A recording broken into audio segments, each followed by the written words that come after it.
Have you ever wished for better than FD returns but without entering the roller coaster world of equities? If yes, you're not alone. India's investment culture is changing fast. And while equity markets continue to dominate headlines, not every investor is comfortable with volatility. So, where do investors go when they want stable returns with a little extra yield?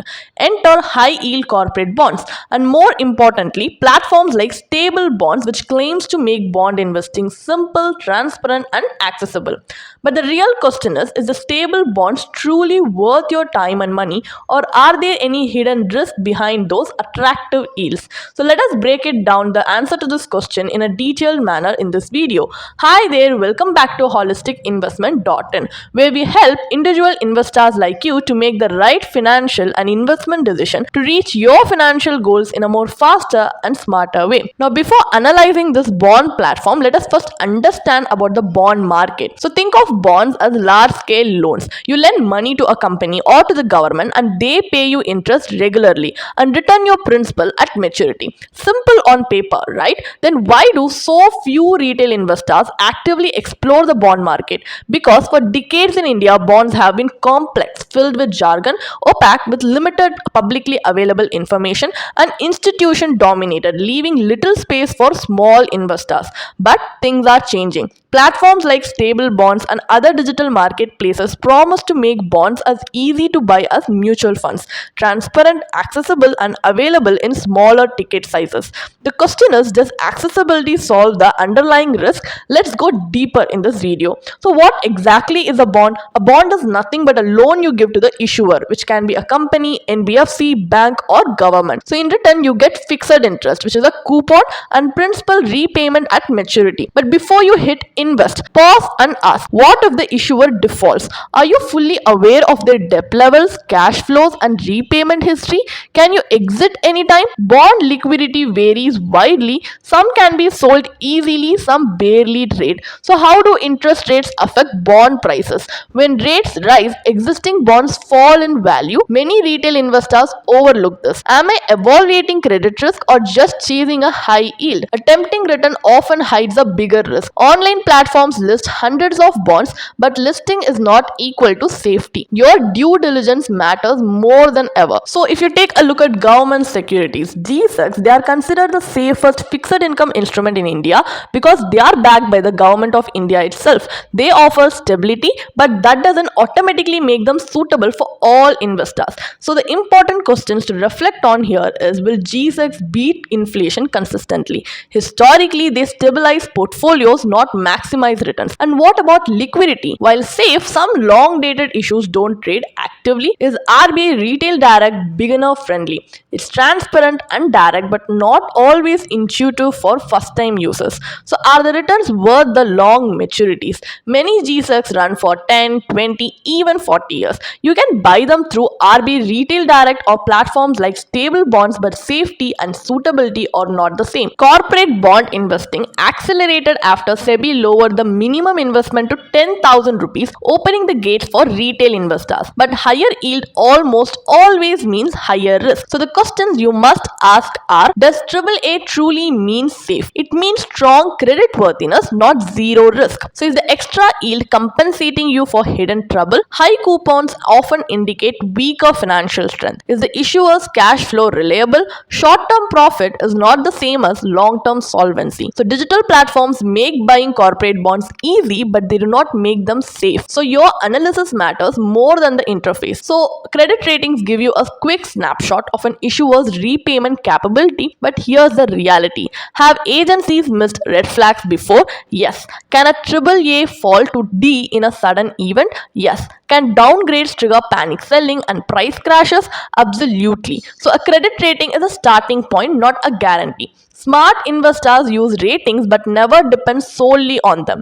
So there are some agencies across India which assess the credit worthiness of issuers like CRISIL, ICRA, CARE ratings, Brickwork ratings, India ratings and research. But remember, issuers pay for ratings. So this issuer pays model can create conflicts of interest. That's why cross-verifying across agencies and reading the rationale behind the rating is essential. So not all bonds carry the same level of safety, but understanding the hierarchy is crucial. So senior secured bonds are backed by collateral, which means assets, so they have higher safety within corporate bonds, and senior unsecured bonds have no collateral, which means higher risk if things go wrong.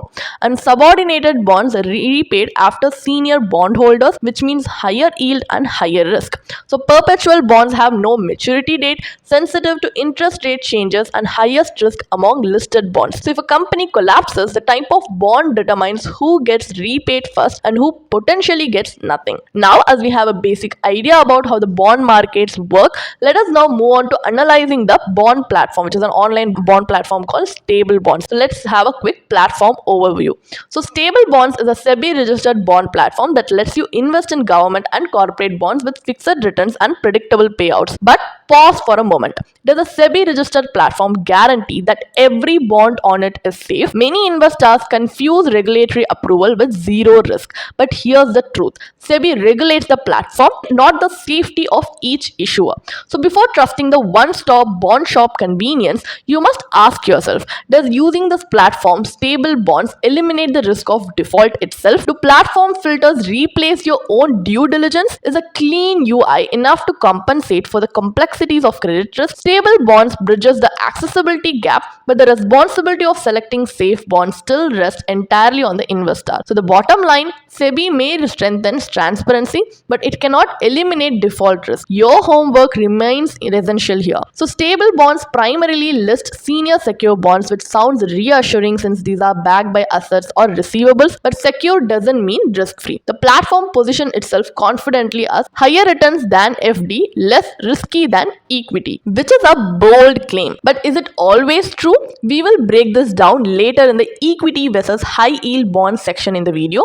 So now here they also showcase a clean record, like zero defaults since 2024 and 60 plus crore repaid. Good, but context matters. The platform is new and the number of issuers is limited, and the recent credit environment has been relatively stable. What happens when markets face stress, like the Franklin Templeton episode? That's when true credit strength is tested. Right now, the platform offers 9 to 12% yields across 6 month to 5-year tenure, so which is attractive, but the higher the yield, the more carefully you should evaluate the risk. So there's also one surprising drawback.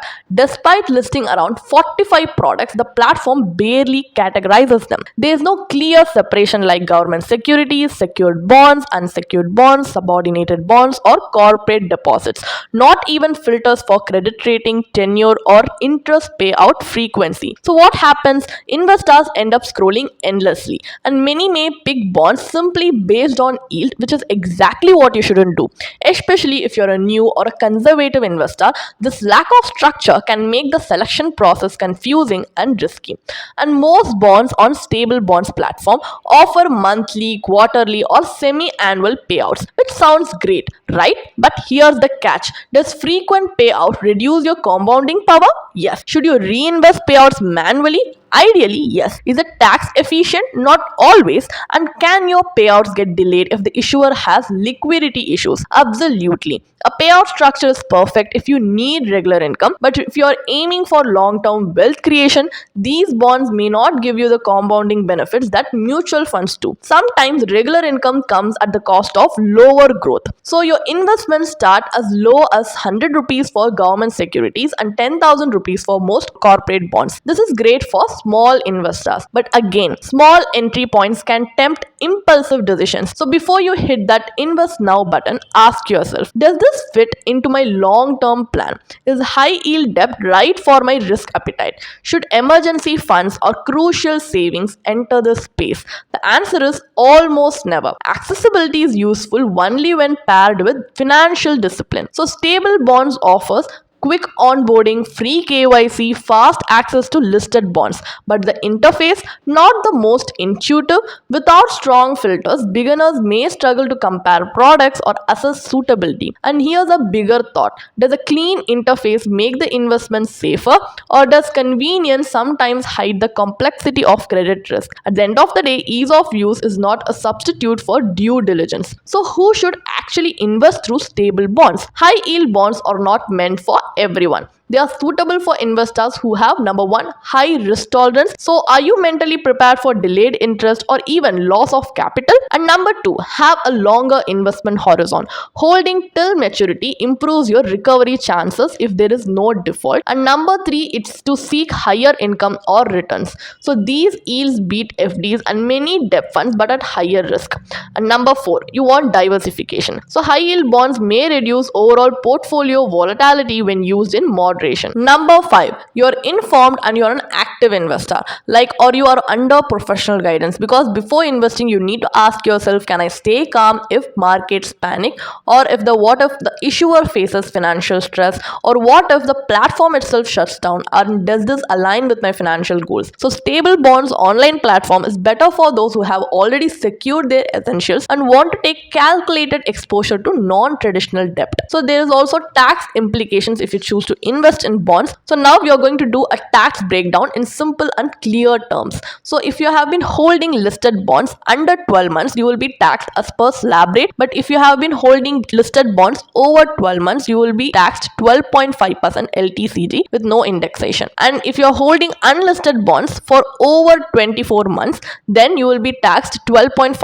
LTCG with no indexation. But if it is under 24 months, you will be taxed as per your slab rate. So interest income will have TDS at 10% for both listed and unlisted bonds. And if you choose to compare it with FD, so TDS of 10% applicable if interest, and also 50,000 rupees or 1 lakh rupees for senior citizens. And you can even submit to 15G or 15H to avoid TDS if income is below taxable limit. So bond taxation is favorable, but remember, tax benefits do not reduce credit risk. And also equity versus bonds, which is truly safer? That's the main question here, because in this platform they have already claimed that is safer than equity, right? And many investors even assume that bonds are automatically safer than equities, but that safety depends on what kind of risk you're talking about. Equity markets are volatile, yes, they go through crashes, corrections, and unpredictable phases, but historically markets recover, which is equity markets, sometimes even stronger than before, because volatility may test your patience, but it rarely results in a total wipeout unless you choose extremely poor quality stocks. So corporate bonds operate differently, because a single default can cause permanent irreversible loss of capital. So there is no bounce back if the issuer cannot repay.